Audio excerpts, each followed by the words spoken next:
এখানে মটন আছে, আজকে মটন রান্না হবে।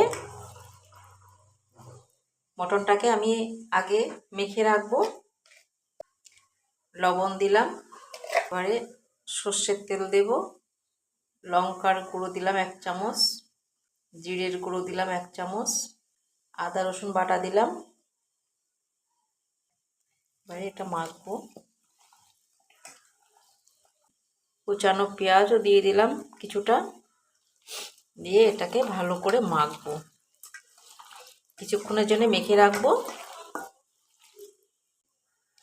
এখানে কিছুক্ষণের জন্য মাখা থাকবে 15 মিনিট, তারপরে এটাকে বসাবো। কড়াইতে এবারে তেল দিয়ে দেব, 1 চামচ ঘি দেবো এখানে। হ্যালো, এবারে আমি ফোড়নটা দেব, জিরে, শুকনো লঙ্কা, তেজপাতা। এরপরে দিয়ে দেবো পেঁয়াজ কুচানো, তখন বাকিটা দিয়ে অর্ধেকটা দিয়েছিলাম আর অর্ধেকটা এখন দিচ্ছি। পেঁয়াজটা লাল লাল ভাজা হয়ে গেছে। এবারে আমি আদা রসুন বাটাটা কিছুটা ছিল, মাখানোর সময় দিয়েছিলাম কিছুটা, এখন দিচ্ছি, আবার কিছুটা দিচ্ছি। মাংস মাখানোর সময় তো হলুদ দিইনি, এখন দিচ্ছি আমি হলুদটা। লবণ তখন অল্প করে দিয়েছিলাম, এখন আবার দিচ্ছি। দিয়ে এটা আবার কষে নেব। কিছুটা কষে নেওয়ার পরে তারপরে আমি মাংসটা ঢেলে দেব।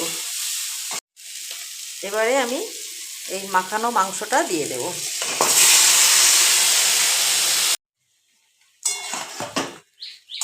মাংসটা কিছুটা কষানো হয়ে গেছে, এর মধ্যে আমি মাংসের আলুটা দিয়ে দেব। মাংসের আলুটা দিয়ে কিছুটা কষে নিয়ে তারপর আলুটা তুলে রাখবো, তারপরে মাংসটাকে ফোটাবো। আমি মাংসর আলুটা আমি ভাজি না, আমি কাঁচাই দিই, কাঁচা দিয়েই আমি কষে নিই। মাংসটা প্রায় কষা হয়ে এসেছে। মাংসের মধ্যে যে আমি আলুগুলো দিয়ে কষছিলাম ওগুলো আমি এবার তুলে নেব। আবার পরে মাংসটা আবার শেষের মুখে, তখন আমি আলুগুলো আবার দেবো। আলুগুলো যদি এখন থাকে ওর সঙ্গে, তাহলে আলুগুলো একদমই গলে যাবে, তার জন্য আমি পরে আবার দেব। মাংসটা কষা হয়ে গেছে আমার, এবারে মাংসতে আমি জল দিয়ে দেব।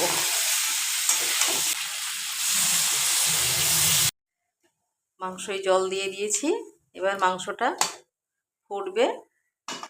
মাংসটা সিদ্ধ হয়ে আসলে কিছুটা তারপরে আমি আলুটা দেব। মাংসটা কিছুটা সিদ্ধ হয়ে গেছে, আর অল্প একটু সিদ্ধ হবে। এবারে আমি আলুটা দিয়ে দিচ্ছি। আলুটা দিয়ে আলুর সঙ্গে ওইটা দিয়ে একসঙ্গে সিদ্ধ হয়ে যাবে। এবার সামান্য পরিমাণে একটু চিনি দেবো, একটু টেস্টটা করার জন্যে দেবো। এবারে দেব গরম মশলা। গরম মশলাটা দিয়ে নামিয়ে দেবো। এটা শিলে বাটা গরম মশলা।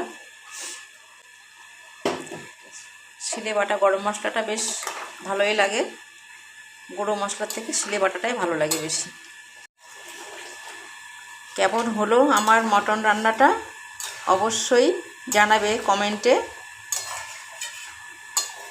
লাইক শেয়ার করতে ভুলো না। ব্যাস, এবার হয়ে গেল আমার রান্না। এবারে খাওয়া দাওয়া হবে। বাটিতে তুলছি।